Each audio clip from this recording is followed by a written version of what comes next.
Hello guys. So आज हामी फ्लटरको पहिलो एप बनाउन गइरहेछौँ एन्ड्रोइड स्टुडियो युज गरेर। फ्लटरको सेटअपहरू हामीले गरिसकेका छौँ पहिलो अघिल्लो भिडियोहरूमा। सो आज हामी एन्ड्रोइड स्टुडियो युज गरेर फ्लटरको पहिलो एप क्रिएट गर्न गइरहेछौँ र त्यसलाई एन्ड्रोइड स्टुडियोमा रन पनि गर्न गइरहेछौँ, जुन कुरा हाम्रो यो मोबाइलमा रन हुनेछ।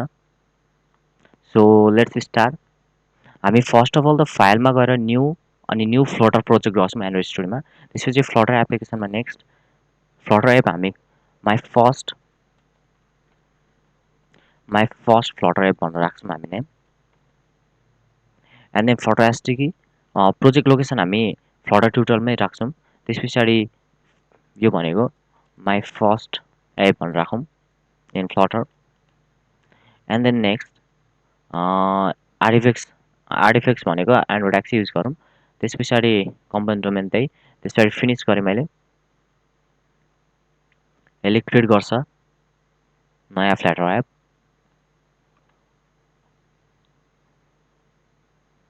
सो इट्स पेन हाम्रो यहाँ हेर्न सक्नुहुन्छ माई फर्स्ट फ्लटर एप आइसक्यो।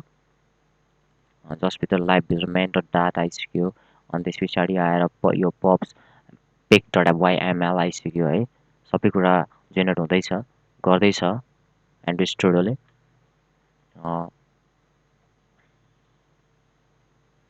सर्वप्रथम त फ्लटर भन्ने बित्तिकै हामीले के बुझ्नुपर्छ भने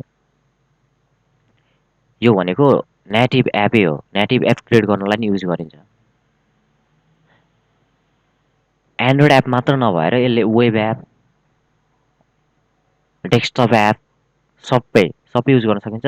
र जुनै उयसको लागि, जस्तै म्याकओएसको लागि, के अरे लिनक्सको लागि, अनि विन्डोजको लागि, एन्ड्रोइडको लागि, आइओएसको लागि, सबैको लागि युज गर्न सकिन्छ यसलाई। सो हामी न्यू विन्डोमा गर्छौँ।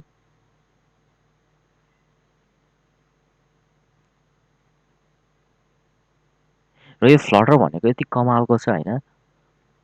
यसले चाहिँ हामीले जाभाबाट एन्ड्रोइड एप बनाउँदाखेरि जाभाबाट बनाउँदाखेरि जस्तो नेटिभ एप बन्थ्यो र जति फास्ट हुन्थ्यो पर्फर्मेन्स, यसको पनि उति नै छ। कुनै पनि ल्याक छैन। रियाक्ट नेटिभ जस्तो ल्याक छैन। So let's start. यहाँ हाम्रो बनिसकेको छ एउटा एप। सो हामी यहाँ हेर्न सक्छौँ माई फर्स्ट फ्लटर एपभित्र हाम्रो लाइभ भन्ने छ। यहाँभित्र मेन डट डाटा हामीले यसमा यो लाइभ भन्ने फोल्डरमा जति पनि काम गर्छौँ, हामीले जति पनि फाइलहरू बनाउँछौँ, जति पनि स्क्रिनहरू बनाउँछौँ नयाँ नयाँ, त्यो सबै यहाँभित्र गर्छौँ। त्यसपछि गएर यो पप्स पेक डट वाइएमएल भन्ने छ। यहाँ चाहिँ हामीले नयाँ नयाँ प्याकेजहरू हामीले एड गर्न सक्छौँ। हामीलाई थर्ड पार्टी प्याकेज अथवा भयो नि यो पप प्याकेजहरू, मेन पप प्याकेजहरू पप डट टेबमा पाइन्छ। पप डट टेब भनेको चाहिँ यहाँ तपाईँले हेर्न सक्नुहुन्छ, सरी, पप डट टेब भनेर पप डट टेबमा गएर यहाँ तपाईँहरूले प्याकेज भेट्न सक्नुहुन्छ। सो यहाँ प्याकेज सर्च गरेर तपाईँहरूले यहाँ भेट्न सक्नुहुन्छ। जस्तै भोइस सर्च गर्नु भने भोइस रेकग्नेसनहरू यताउति सबै आउँछ। एलएन भोइस, फ्लटर स्पिच, यो यसमा गएर अनि क्लिक गरेर यहाँ क्लिक गरेर फ्लटर स्पिच एड गर्नु मन लाग्यो भने हजुरलाई सो यहाँ गएर इन्स्टलिङमा गएर हेरेर इन्स्टल गर्न सक्नुहुन्छ तपाईँले।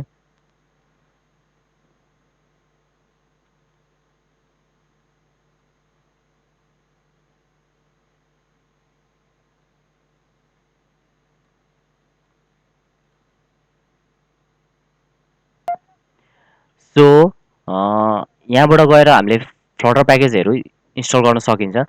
त्यसपछि गएर यहाँ हामीले के गर्न सकिन्छ भन्दाखेरि फ्लटर, यहाँ यो फ्लटरभित्र गएर हामीले नयाँ नयाँ एसेट, यहाँ कुनै एउटा एसेट भन्ने फोल्डर बनाएर त्यो एसेटभित्रको यहाँ हामीले आइडी दिनलाई, यसलाई आइडी चिनाउनलाई हामीले एसेट भनेर यसरी एड गर्दा हुन्छ। यसरी एड गरेर हामीले अनि यहाँभित्र अब त्यसको यसरी लिङ्क दिने कुरा हुन्छ होइन। यसलाई अनि यहाँ युआरएल दिन्छौँ हामीले। सो यो बेग्लै कुरा हो। नाउ स्टार्ट गरौँ हाम्रो फर्स्ट एपको लागि। सो हामी यसलाई सबैलाई रिमुभ गर्छौँ हामी। यसलाई खाली बनाउँछौँ। खाली बनाइसकेपछि अब के हुन्छ भन्दाखेरि हामीले एउटा मेन फङ्सन हाम्रो मेन डट डाटभित्र जहिले पनि एउटा मेन फङ्सन भन्ने मेन भन्ने फङ्सन चाहिन्छ। सो हामी मेन फङ्सन क्रिएट गर्छौँ, मेन फङ्सन मेन। सो यसलाई क्रिएट गरेपछि यहाँ के हुन्छ रन एप भन्ने एउटा हुन्छ, रन एप विजेट।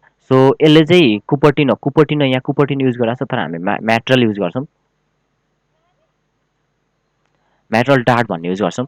सो यो किनभने हामीले एन्ड्रोइडको लागि क्रिएट गरिरहेको छ, यहाँ हाम्रो एउटा फङ्सन एउटा एउटा आर्गुमेन्ट चाहिन्छ जुन हामीले विजेट चाहिन्छ भनौँ न, विजेट चाहिन्छ। फ्लटरको एभ्रिथिङ इच एन्ड एभ्रिथिङ विजेट हो होइन, विजेटमा काम गर्छ। एउटा स्टेटलेस विजेट हुन्छ, अर्को स्टेटफुल विजेट हुन्छ। जहिले पनि स्टेटलेस विजेट पनि इम्युटेबल हो, स्टेटफुल विजेट पनि इम्युटेबल हो। तर के हुन्छ स्टेटफुल विजेटमा चाहिँ स्टेट भन्ने एउटा क्लास हुन्छ जुन चाहिँ विजेटको लाइफ टाइमभरि के हुन्छ त्योभित्र रहिरहेको हुन्छ, जसले गर्दा हाम्रो युआई अपडेट हुन्छ। सो लेट्स क्रिएट एउटा स्टेटलेस विजेट। हामी फर्स्टमा स्टेटलेस विजेटको काम हेर्छौँ। स्टेटलेस विजेटमा चाहिँ के हुन्छ भन्दाखेरि कहिले पनि यसको प्रोपर्टी चेन्ज हुँदैन कि विजेटको लाइफ टाइमभरि त्यो प्रोपर्टीहरू चेन्ज हुँदैनन्, त्यो स्टेटलेस विजेट हो है। सो स्टेटलेस विजेट एउटा माई के भनौँ भन्दाखेरि माई फर्स्ट फ्लटर एप भनेर बनाऊँ, my first Flutter app. So यसले एक्सटेन्ड गर्छ केलाई भन्दाखेरि स्टेटलेस विजेटलाई, स्टेटलेस विजेट। सो स्टेटलेस विजेटलाई एक्सटेन्ड गरेपछि त्यस पछाडि यहाँ गएर हामीले अल्ट इन्टर गऱ्यौँ भने यसले के गर्छ क्रिएट वान मिसिङ ओभरराइड गर्छ, अथवा कन्ट्रोल ओ गरेर पनि गर्न सक्नुहुन्छ तपाईँ हजुरहरूले। सो क्रिएट वान ओभरराइड गर्यो भने यसले बिल्ड जहिले पनि स्टेटलेस विजेटहरू भन्ने बित्तिकै यसले बिल्ड इम्प्लिमेन्ट गर्छ है। सो यहाँ थ्रु अनइम्प्लिमेन्टेड इरेर भनेर चाहिँ टु इम्प्लिमेन्ट बिल्ड भनेर चाहिँ यसलाई हामी फाल्छौँ। सो हामी यहाँ रिटर्न गर्छौँ, के रिटर्न गर्छौँ भन्दाखेरि हामी विजेट रिटर्न जहिले पनि होइन, यो विजेट हाम्रो के अरे फ्लटरले चाहिँ म्याटेरियल भन्ने जुन युआईको लागि काम लागि युआई जेनेरेट युआई भनौँ न भ्यू रिलेटेड कोड हो है, त्यो चाहिँ युज गर्छ म्याटेरियलको होइन, म्याटेरियल एप भन्ने हाम्रो यो युज गर्छ। सो यहाँ चाइल्ड हुन्छ है। सो यहाँ चाइल्ड भनेको एउटा होम भन्ने हुन्छ जसभित्र हामीले नेक्स्ट विजेटहरू है यसको म्याटेरियल एपभित्र चाइल्ड विजेट हाल्न सकिन्छ। अर्को भनेको एउटा टाइटल भन्ने हुन्छ, टाइटलमा हामी के राख्छौँ भन्दाखेरि माई फर्स्ट फ्लटर एप भनेर राख्छौँ। एन्ड त्यस पछाडि अर्को त्यस पछाडि हाम्रो चाइल्ड भन्ने हुन्छ, चाइल्ड होम भन्ने हुन्छ। सो यहाँ हामी चाहिँ के गर्छौँ भन्दाखेरि स्काफोल्ड चाहिँ किन भन्दाखेरि योभित्र हाम्रो डिफल्ट उसको के हुन्छ भन्दाखेरि चाइल्ड होइन एफ बार भन्ने हुन्छ। सो एफ बार भन्ने अब एफ बारभित्र हाम्रो एफ बार फेरि अर्को विजेट हुन्छ। सो एफ बारभित्र फेरि यहाँ के हुन्छ भन्दाखेरि यहाँ टाइटल भन्ने हुन्छ, सरी टाइटल भन्ने हुन्छ। सो टाइटल भन्नेमा हामी के राख्छौँ भन्दाखेरि माई फर्स्ट फ्लटर एपै राखौँ, फ्लटर माई फर्स्ट एप राखौँ। सो एन्ड देन यहाँ के हुन्छ भन्दाखेरि अब अरू so what is the problem, sorry टाइटलले पनि विजेटै खोज्छ, स्ट्रिङ होइन कि विजेट खोज्छ कि, त्यही भएर हामीले यहाँ हाम्रो टेक्स्ट भन्ने हुन्छ। सो टेक्स्टभित्र चाहिँ हाम्रो स्ट्रिङ हाल्न सकिन्छ हामीले, स्ट्रिङ भनेको my first app. And then हामी मुभ गर्न सक्छौँ यहाँ हाम्रो अब स्काफोल्डभित्र एप बार मात्र नभएर हाम्रो निकै धेरै छ, तर अहिले हामीले युज गर्ने भनेको बडी मात्र युज गर्छौँ। बडीमा चाहिँ हामी के गर्छौँ भन्दा सेन्टर भनेर एउटा राख्छौँ। सेन्टरले चाहिँ के गर्छ भन्दाखेरि सेन्टर त्यो हाम्रो स्क्रिनको सेन्टरमा ल्याइदिन्छ डाटाहरू है, सेन्टरमा ल्याइदिन्छ। यसमा अब cross axis alignment main axis alignment भन्ने हुन्छ, cross axis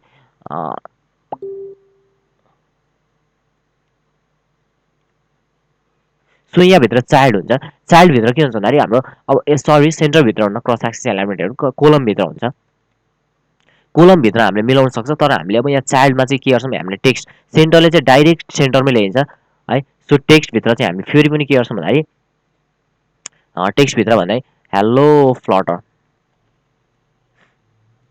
this is Dipak Shrestha, this is Dipak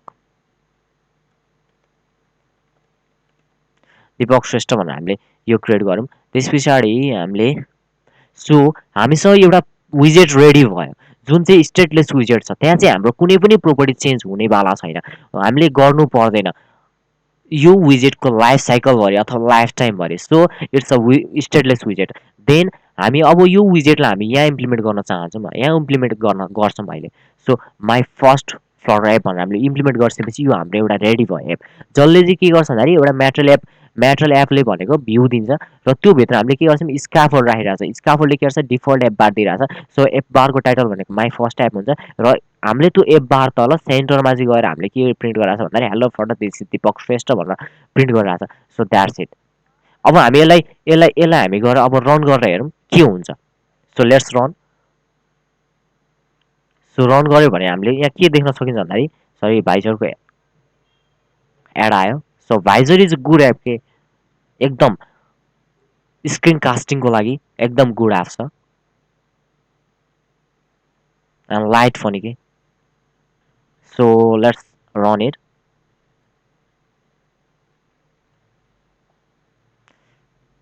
फेरि भाइजर एड इन 10 सेकेन्ड भन्दैछ बट एड चाहिँ बढी नै आउँछ कि भाइजरमा। So let's get rid from it. Let's back. सो म फेरि पनि भन्दैछु स्टेटलेस विजेट र स्टेटफुल विजेट हुन्छ। त्योभित्र अर्को विजेट त्योभित्र अर्को विजेट। यो चाहिँ एउटा विजेटको ट्रीमा काम गर्छ कि विजेट त्यस पछाडि मेन विजेट चाइल्ड विजेट त्यसको पनि चाइल्ड त्यसको पनि चाइल्ड त्यसको मल्टिपल चाइल्ड हुनसक्छ होइन। त्यसरी काम गर्छ कि प्रत्येक कुरा विजेट हुन्छ। प्रत्येक कुरा इच एन्ड एभ्री कुरा यो के हुन्छ फ्लटरमा विजेट हुन्छ कि। सो विजेट भन्ने त के बुझ्नु होला एउटा ग्याजेट के एउटा ग्याजेटको रूपमा काम गर्छ क्या यसले।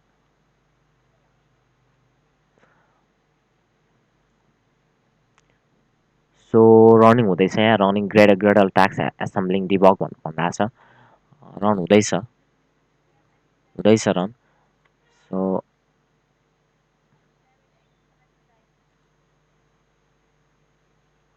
रन भइरहेछ। सो यहाँ फेरि पनि म बुझाउन चाहन्छु विजेट भनेको यहाँ हाम्रो फर्स्टली के हुन्छ भन्दाखेरि फर्स्टली यो स्टेट विजेटले आफूलाई यो हाम्रो माई फर्स्ट क्लासलाई नै विजेट बनाइदिरहेछ एक। त्यसपछिको चाइल्ड विजेट भनेको म्याटर एप छ।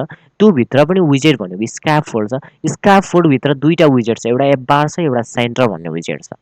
जुन चाहिँ एप बार भनेको डिफल्ट स्क्याप फोल्डले दिन्छ र अर्को बडी भन्ने एउटा दिन्छ चाइल्ड है। त्यो चाहिँ के हुन्छ भन्दाखेरि सेन्टर हामीले त्यसभित्र सेन्टर राखेको छ। त्यो एप बारभित्र एउटा टेक्स्ट भन्ने विजेट छ र त्यो सेन्टरभित्र हामीले के छ एउटा टेक्स्ट भन्ने विजेट छ। सिम्पल विजेट विजेट विजेट विजेट जहाँ पनि विजेट जता पनि विजेट।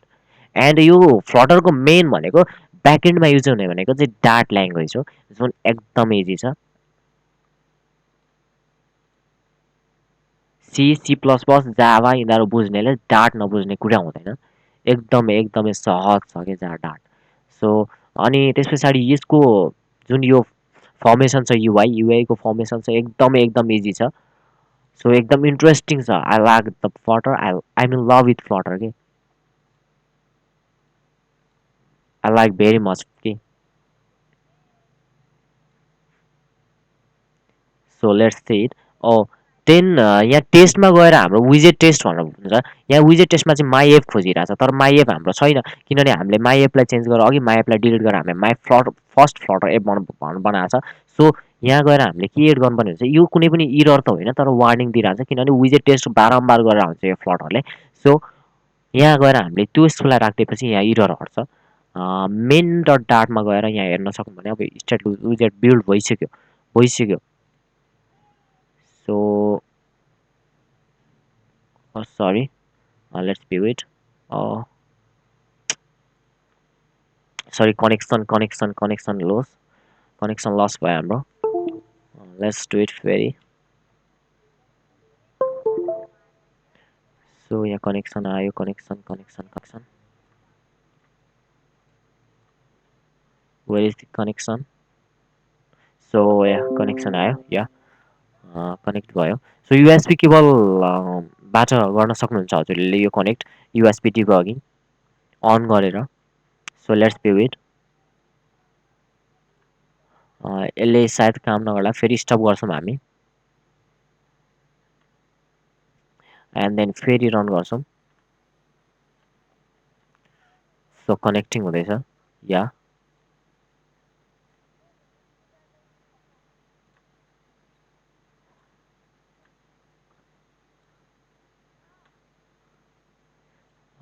सो हामी एकछिन सो या हाम्रो इन्स्टल भइसक्यो यहाँ। मैले भनेको थिएँ हजुरहरूलाई एउटा एपबार आउँछ जुन चाहिँ माई फर्स्ट एप भनेर आइरहेको छ र यहाँ हाम्रो centre hello Flutter this is Dipak Shrestha भनेर प्रिन्ट भइरहेको छ। यहाँ हेर्न सक्नुहुन्छ हामीले क्लिक गर्दाखेरि यहाँ पोइन्टर पोजिसन पोइन्टर इभेन्टहरू कल भइरहेको छ पोइन्टर 0 पोइन्टर 1 एन्ड देन मैले यहाँ हेलो फ्लटरमा मैले हेलो दीपक श्रेष्ठ मैले बनाउँछु अब हेलो दीपक। त्यो यति फास्ट छ कि यसमा यति हट रिलोडिङ यति फास्ट छ कि तपाईँले इमेजिन पनि गर्न सक्नुहुन्न। यहाँ मैले गरिसकेँ हेलो दीपक श्रेष्ठ आयो।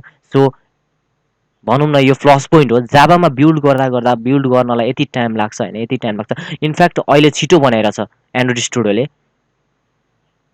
But this is very fast के है। हट रिलोडिङ भनेको यति फास्ट हुन्छ तर हट रिलोडिङ भन्नेमा फेरि सबै रिलोड हुन्छ भन्ने कुरा होइन। जुन कुरा यो बिल्डमा छ बिल्डमा हामीले अपडेट गरिरहेको छ त्यो कुरा मात्र यो हट रिलोडिङले काम गर्छ। तर ब्याकएन्ड यो बियोन्डमा हामीले कुनै पनि कुरा युज गरौँ भने हामीले त्यसलाई फेरि रन गर्नुपर्ने हुन्छ। सो तर रन गर्दा पनि त्यति ढिलो हुने कुरा हुँदैन कि। एन्ड देन यसलाई हामीले सो यसलाई मैले टेक्स्टलाई मैले के गरेँ भन्दाखेरि हेलो भनेर बनाएँ हेलो एप भनेर बनाएँ। हेलो एप बनाएर मैले यसलाई रन गरेँ भने त्यति नै छिटो हुन्छ कि त्यति नै छिटो त हुँदैन हट रिलोडिङको जस्तो छिटो हुँदैन तर कम्पेरिजनमा फास्टै हुन्छ कि। So restarted application in so यहाँ त्यो चेन्ज देख्न सक्नुहुन्छ hello app. So this is guys so will catch of you in the next tutorial. Thank you.